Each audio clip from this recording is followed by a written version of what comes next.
요 뉴스도 한 1분 30초짜리인데 한번 보시고 지나가겠습니다. 집이랑 토지를 좀 나눠줬는데 그게 사실상 그 할아버지의 전 재산이거든요. 명의 이전한 게 작년 여름 때거든요. 이제 전 재산을 주는 대신에 너는 내가 임종할 때까지 효도를 해달라 이렇게 요청을 하셨는데 재산을 받은 뒤로 연락이 닿지 않는다. 그래서 할아버지는 내가 효도 사기를 당했다 이런 주장을 펼치는 그런 내용의 기사입니다.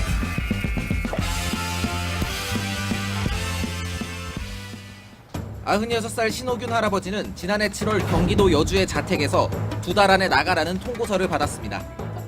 손자인 배우 신동욱 씨에게 자신을 임종까지 돌봐달라며 사실상 효도 계약을 조건으로 사줬던 집인데 갑자기 나가라고 했다는 겁니다. 이 집하고 그거 집하고 이제 들켜이니 나 할아버지 혼자 사는 거 좀 도와다오. 그러니까 할아버지 모시겠습니다 하면서 그런데 통고서를 보낸 사람은 신 씨가 아닌 신 씨의 연인 이모 씨였습니다. 신 할아버지는 손자가 연인에게 집을 넘긴 뒤 자신을 쫓아내려 한다며 분노합니다. 손자라고 가까이 있는 게 나이가 부끄러워요. 정말 아유. 신 할아버지는 신동욱 씨에게 효도를 조건으로 대전에 있는 땅도 넘겨줬다고 말합니다. 문제는 자신의 소유인 15,000평 토지 중 2,500평만 주기로 했는데 손자가 자신을 속이고 토지 전부를 가져갔다고 주장합니다. 신 할아버지는 손자가 땅을 가져간 뒤 연락이 끊겼다며 효도를 하지 않았으니 땅을 돌려달라는 소송을 제기했습니다. 신동욱 씨 측은 할아버지가 조건 없이 넘긴 땅이라는 입장입니다. 그 건에 대해서는 제가 말하기가 좀 조심스러워서요. 저희 변호사님하고 통화하시는 게 좀 더 맞을 것 같거든요. 집에서 퇴거해달라는 통고서를 보낸 건 할아버지의 건강상 재산 관리가 어려워 요양원에 모시기 위한 것이라고 해명합니다.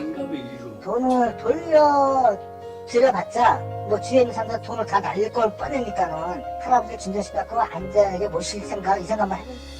토지 증여를 둘러싼 할아버지와 손자의 갈등은 법원의 판결을 기다리고 있습니다.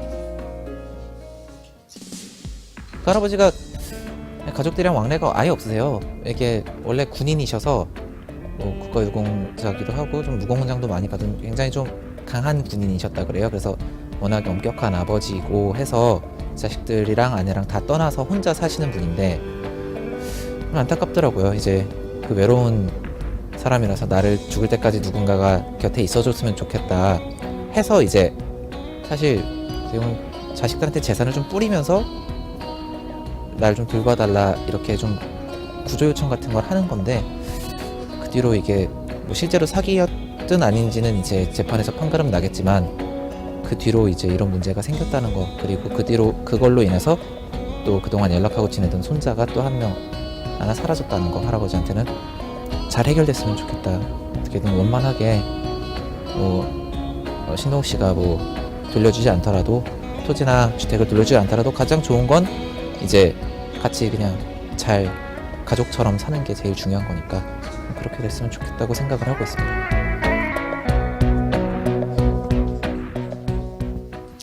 예, 연예인들이 사고를 치면 신탁 발전에 상당히 기여를 합니다. 그래서 이제 요게 올해 1월 2일인가에 기사에 나왔는데 효도 사기라는 용어를 처음으로 이게 확대시킨 사건이고 그렇죠. 이게 이제 연예인 사건들을 가지고 우리가 이제 고객들하고 대화를 나눌 때가 좀 편합니다. 뉴스들은 보시기 때문에.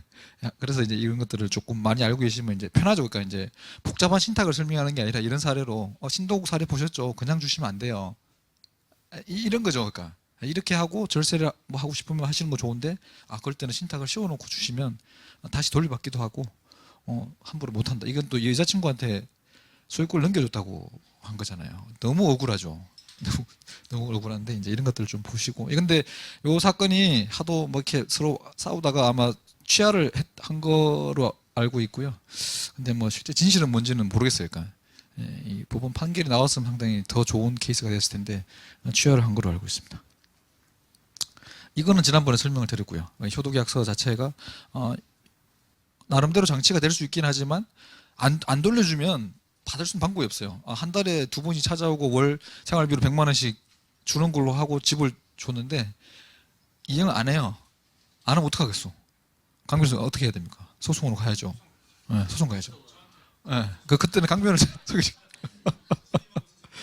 예, 이제 그런 거니까 이제 이런 얘기를 하면 사람들이 느낌이 확 달라요. 그래서 제가 처음에는 잘 모르고 막 신탁이 이런 거고 뭐 이렇게 얘기했는데 그럴 필요 없습니다. 그러니까 이런 사례를 가지고 딱 예? 집행공증? 뭐 어떤 집행공증? 예. 예. 예. 아니 주면 손자 건데 어떻게 집행공증을 하죠? 주면 남 거예요. 내 게 아니에요. 내가 줬지만 내 게 아니라니까요. 내 손을 따는 거죠. 그러니까 장치를 만들 수가 없죠. 근데 우리는 주면서 신탁을 씌워서 주는 거죠. 예, 그런 건 뒤에 조금 더 설명을 드리겠습니다. 그래서 요거는 생략을 하고요. 예, 이제 방금 나왔네요. 이제 이게 저희가 정리한 신탁을 제가 직접 설계를 했는데, 모티브는 이제 그 저희 강남에 계시는 엄마들 얘기 해서 엄마들이 이제 주변 목욕탕에서 이렇게 찜질방에서 이런저런 얘기 하다 보니까 누구 집 아들은 결혼해서 아파트 10억짜리를 줬더니 아들이 눈치 없이 그걸 5억까지 6억까지 비과세 되니까 지분 2분의 1씩 해서 딱 나눠 가졌어. 그러고 2년 뒤에 이혼을 했더라. 어디다 가서냐는 얘기죠. 예, 그게 실제입니다. 그래서 그 얘기를 듣고 그거 신탁으로 해결 가능한데라고 하고 이 아이디를 만들어서 지금 꽤 많이 가입하셨습니다. 이제 조건부 증여라는 제도를 활용하고요. 그 다음에 이제 핵심은 준 사람이 통제권을 행사할 수 있다. 이게 키고, 그 다음에 이제 아까 얘기했지만 상속과 증여의 세제 차이로 인해서 증여를 하게 되면 실질적으로 전체적인 총부담세액을 낮출 수가 있습니다. 그래서 그 세 가지 키워드가 되고요. 그래서 이제 경제적 효익은 어차피 받는 사람, 아들, 딸한테로 100% 가야 돼요. 물론 이제 의무를 불이행하게 되면 우리가 소유권을 다시 돌려드립니다. 대신 증여세는 한 번 더 낼 수도 있습니다.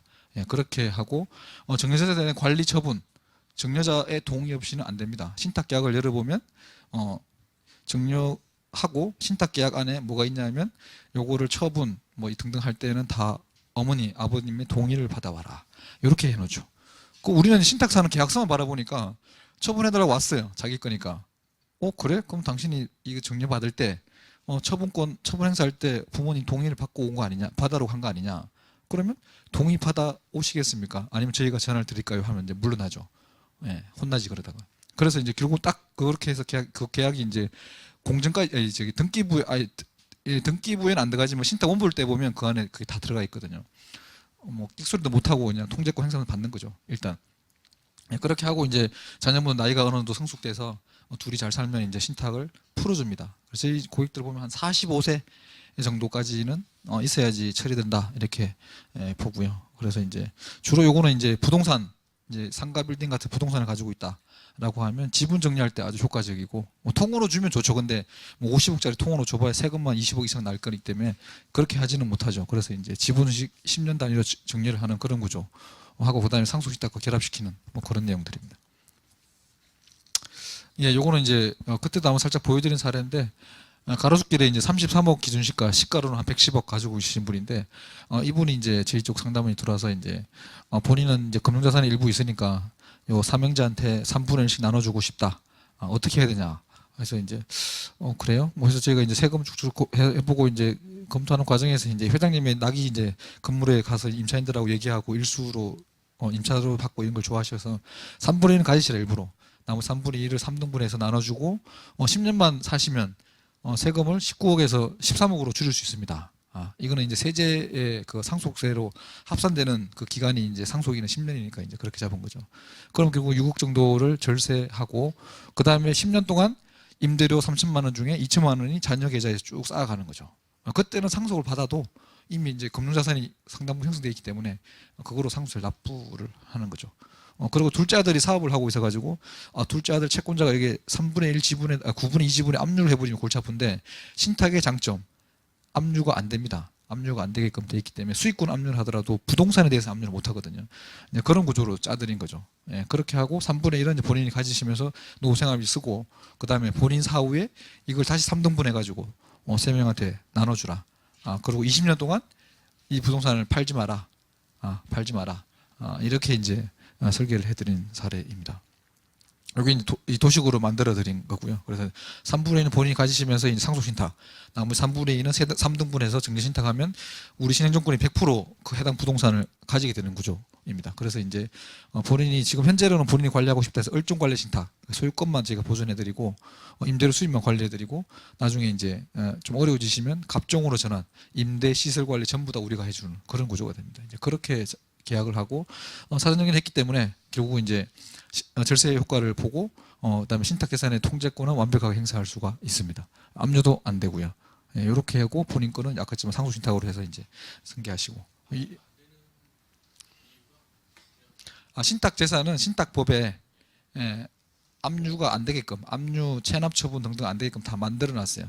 그거는 이제 그 전적은 우리나라 신탁법이 일본 걸 베끼고 일본은 미국의 캘리포니아 주법을 벤치마크 가져갔거든요. 그래서 이제 신탁은 타인을 위한 재산관리 도구로 출발했기 때문에 결국은 이제 수탁자의 채권자도 압류를 못하고 위탁자의 채권자도 압류를 못합니다. 수익자의 채권은 압류를 못하게 되는 그런 구조로 해서 이제 가장 완전한 재산관리 도구가 되는 겁니다. 예, 지금 수익권 압류를 할 수 있습니다.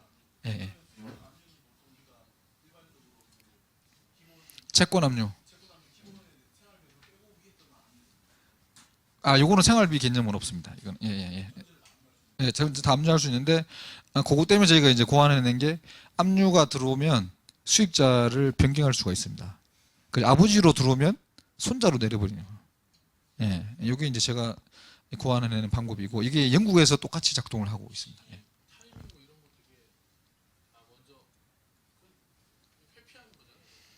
아니 뭐 자산가들은 어차피 신탁 계약 체결할 때만 회피 안 하면 되니까 신탁 계약 체결할 때 내가 채무가 100억인데 재산이 50밖에 없어. 그럼 이거 신탁 느껴도 이거는 사회행위로 없앨 수 있거든요, 신탁을. 근데 보통은 이제 우리랑 계약 체결할 때는 순 자산이 많은 거죠, 훨씬. 예, 많은 거로. 아니 강제집행 멘탈도 마찬가지죠. 예. 이거는 우리 아버지가 이미 설계해놓고 자녀분한테 내려준 구조이기 때문에. 수익권을 변경하는 거는 이거는 채무자가 변경하는 게 아니라 원래 이 재산의 태생적으로 내가 받을 때 이미 우리 아버지가 신탁 설계해놓고 본인이 압류가 되면 자녀분한테로 바꾸라고 하는 거기 때문에 강제집행 명단을 자기가 한 게 아니거든요. 계약할 때 그렇게 해놓은 거죠. 예. 수익권에다가 조항을 넣는 거죠. 이게 영국식 이 채무보호 신탁을 제가 국산화시킨 내용이고요. 괜찮겠죠, 강 변호사님? 괜찮죠? 이게 부동산만 해당되는 게 아닙니다. 주식 지분도 가능합니다. 뒤에 좀 설명드리지만. 네. 자녀분들은 통장만 보시면 됩니다. 예. 임대받고 임대계약 체결하고 테넌트 찾고 임대료 수입 받고 시설 관리. 우리는 이제 그걸 통으로 받아서 재위탁을 하는 구조로 가능합니다. 좋습니다. 그런 사람이 더 니즈가 강하죠. 예. 예.